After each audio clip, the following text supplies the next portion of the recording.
Assalamualaikum warahmatullahi wabarakatuh. Perkenalkan, nama saya Jeffrey Aminullah. Saya dari program studi Teknologi Informasi semester 2. Di sini saya akan menjelaskan mengenai konsep listrik dan komponen elektronika. Yang pertama, apa itu arus? Arus listrik merujuk pada aliran gerakan muatan listrik dalam suatu rangkaian listrik atau konduktor. Arus listrik dapat terjadi dalam berbagai bentuk, termasuk arus searah atau DC dan arus bolak-balik atau AC.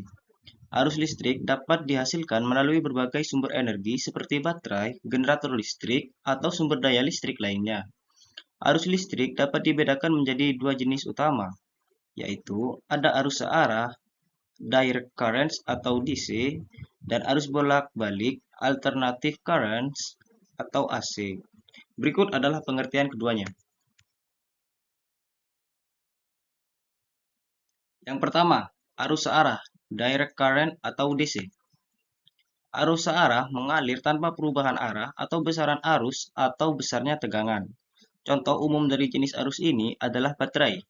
Baterai menghasilkan tegangan dan arus dalam satu arah. Jika Anda menghubungkan bohlam mini ke baterai, bohlam akan menghasilkan jumlah cahaya yang seragam selama ada daya yang tersisa di baterai. Dan itu adalah karakteristik arus searah. Arus searah mengalir dalam bentuk gelombang datar atau berdenyut. Yang kedua ialah arus bolak-balik, alternating current atau AC. Arus listrik bolak-balik adalah jenis arus listrik di mana muatan listrik secara teratur berubah arahnya secara periodik. Arus bolak-balik dicirikan oleh tegangan dan arus yang arah dan besarnya bervariasi secara berkala relatif terhadap posisi nol. Contoh yang representatif adalah arus yang dipasok oleh outlet listrik rumah tangga.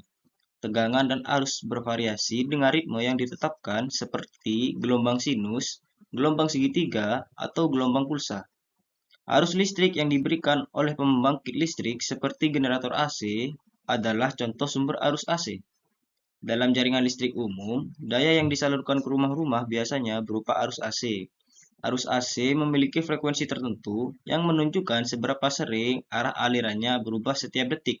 Di banyak negara, frekuensi standar jaringan listrik adalah 50 Hz atau 60 Hz.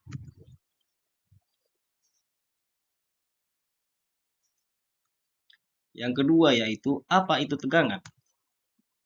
Tegangan menggambarkan tekanan yang mendorong listrik. Besarnya tegangan ditunjukkan dengan satuan yang dikenal sebagai volt dengan lambang V besar.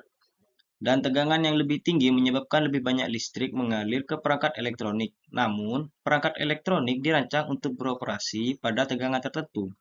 Tegangan yang berlebihan dapat merusak sirkuit mereka. Sebaliknya, tegangan yang terlalu rendah juga dapat menyebabkan masalah. Dengan mencegah sirkuit beroperasi dan membuat perangkat yang dibangun di sekitarnya tidak berguna, pemahaman tentang voltase dan cara memperbaiki masalah terkait diperlukan untuk menangani perangkat elektronik dengan tepat dan mengidentifikasi masalah mendasar saat masalah terjadi. Multimeter dalam kurung multitester digunakan untuk mengukur tegangan. Selain tegangan, multimeter dapat melakukan pemeriksaan kontinuitas dan mengukur parameter seperti arus, resistansi, suhu, dan kapasitansi. Multimeter hadir dalam varian analog dan digital. Tetapi model digital paling mudah digunakan tanpa salah membaca nilai karena menampilkan nilai secara langsung.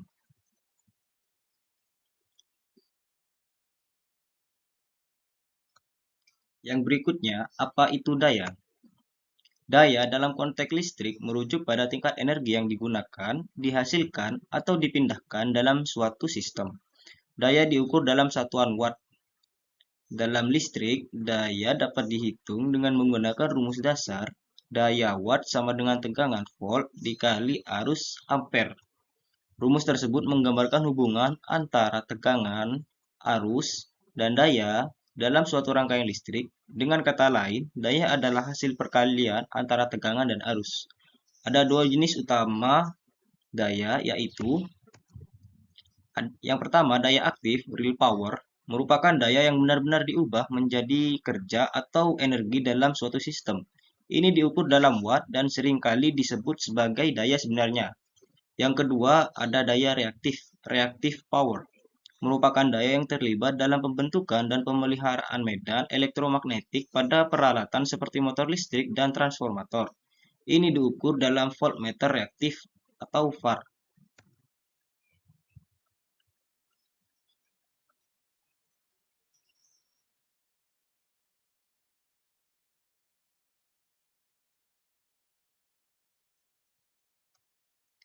Yang berikutnya ialah nama-nama komponen elektronika dan listrik, simbol, satuan, dan fungsi. Yang pertama di sini ada resistor. Komponen dasar elektronika yang digunakan untuk membatasi jumlah arus yang mengalir dalam suatu rangkaian adalah resistor. Seperti namanya, resistor ini memiliki sifat resistif. Umumnya, komponen ini terbuat dari bahan berupa karbon. Berdasarkan prinsip operasinya, resistor termasuk ke dalam jenis komponen elektronika pasif. Satuan nilai resistor atau hambatannya adalah ohm. Biasanya, nilai resistor ini akan diwakili dengan kode angka atau menggunakan gelang warna yang ada di badan resistor. Hambatan resistor sendiri seringkali disebut dengan resistensi atau resistansi. Resistor secara umum diklarifikasikan ke dalam 4 jenis, seperti resistor tetap, resistor suhu, resistor variabel, dan resistor cahaya.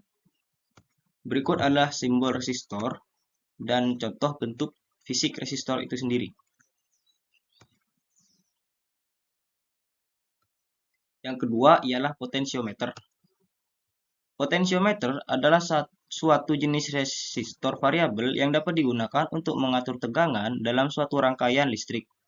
Satuan potensiometer adalah ohm, yang merupakan satuan untuk mengukur resistansi atau hambatan listrik. Komponen ini juga dikenal dengan sebutan potensio atau pot. Potensiometer sering digunakan dalam berbagai aplikasi, termasuk dalam rangkaian elektronika, audio, dan instrumentasi. Potensiometer terdiri dari resistor yang dapat diubah panjangnya atau nilai resistansinya dengan cara memutar pengatur atau slider. Ada beberapa jenis potensiometer, tetapi yang paling umum adalah potensiometer linear dan potensiometer logaritmik. Potensiometer digunakan untuk berbagai tujuan termasuk mengontrol volume pada perangkat audio, mengatur kecerahan layar pada perangkat elektronik, dan sebagian dari rangkaian kontrol dalam berbagai jenis peralatan elektronik. Berikut adalah simbol potensiometer dan bentuk fisik dari potensiometer. Yang ketiga ialah tripod. Tripod adalah singkatan dari trimmable potentiometer atau trimming potentiometer. Ini adalah jenis potensiometer yang dirancang untuk disesuaikan atau diatur satu kali saja pada saat perakitan atau instalasi suatu perangkat atau sistem. Tripod memiliki satuan yang sama dengan potensiometer, yaitu ohm. Setelah diatur, tripod biasanya tidak dirancang untuk disetel atau diubah secara teratur seperti potensiometer biasa.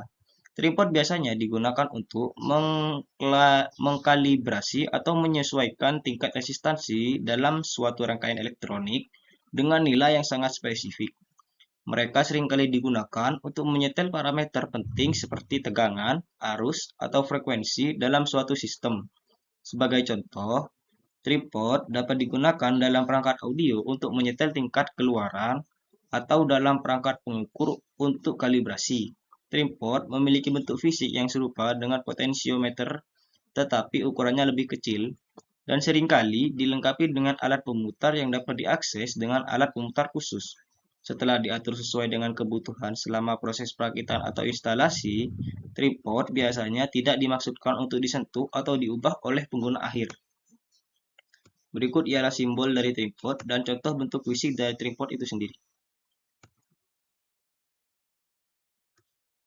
Yang keempat ialah PTC atau Positive Temperature Coefficient yang merupakan sifat khas dari beberapa jenis resistor dan elemen suhu.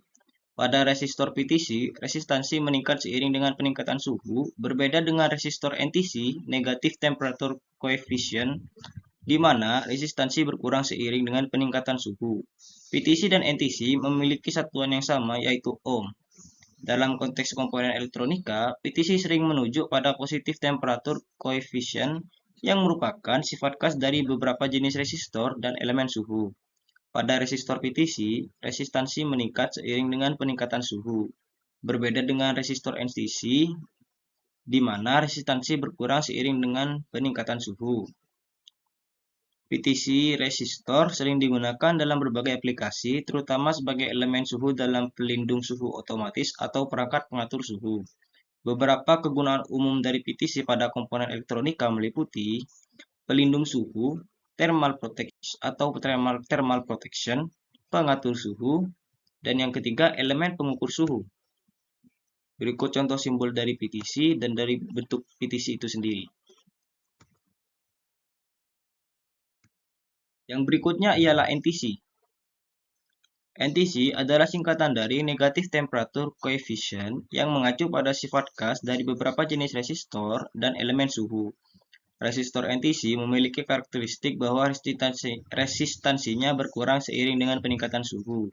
Ini berbeda dengan resistor PTC, di mana resistansi meningkat seiring dengan peningkatan suhu. Beberapa penggunaan umum resistor NTC dalam komponen elektronika meliputi yang pertama, sensor suhu. NTC sering digunakan sebagai elemen suhu dalam sensor suhu. Perubahan resistansi NTC dapat diukur dan digunakan untuk menentukan suhu di sekitar elemen tersebut. Pengaturan suhu. Resistor NTC dapat digunakan sebagai bagian dari rangkaian pengatur suhu dalam perangkat elektronika. Misalnya, resistor NTC dapat digunakan untuk mengatur kecepatan kipas pendingin atau mengontrol daya pemanas berdasarkan suhu lingkungan. Yang ketiga, pelindung suhu.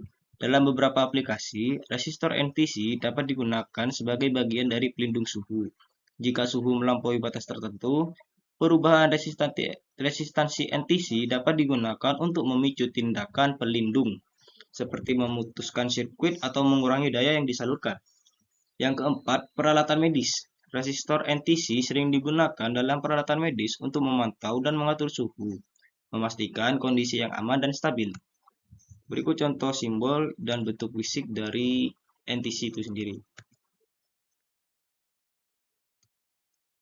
Baiklah, sekian presentasi dari saya mengenai konsep arus listrik dan komponen-komponen elektronika.